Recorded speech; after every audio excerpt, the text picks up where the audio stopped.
এই যে দাঁড়াও, তোমার কি জল রং শেষ হয়ে গেছে? তাহলে কোনো টেনশন নিও না, আজকে আমরা বানাবো হোমমেড পিঙ্ক কালার একটা জল রং। সো প্রথমে আমি এখানে হচ্ছে একটু ময়দা দিয়ে নিব। ময়দা দেওয়ার পরে একটু পানি দিয়ে এটাকে মিক্স করে ফেলবো। তারপর এটাকে ভালোভাবে মিক্স করার পরে এখানে আমি দিয়ে দিব হচ্ছে এটা কি বলে ফুড কালার দিয়ে দিব।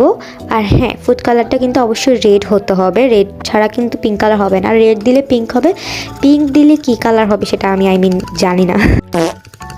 তো তারপর এখানে এটা ভালোভাবে মিক্স করে নিব। তারপরে দেখা গেল যে এটা একটু পাতলা হয়েছে, এটাকে একটু ঘন করতে হবে, তার জন্য আমি আর একটু হচ্ছে ময়দা দিয়ে দিলাম।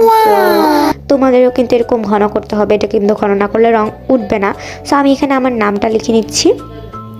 আমার হচ্ছে আমার এটা হচ্ছে কাজ করছে কিনা ভালোভাবে আমি এটা হচ্ছে দেখিয়ে নিচ্ছি। সো দেখো আমার এটা কত সুন্দর কাজ করছে। সো তোমরা যদি বানাতে চাও অবশ্যই বানিও। সো একটা লাইকও করো কিন্তু, হ্যাঁ। সো অবশ্যই বানাবা। Bye bye.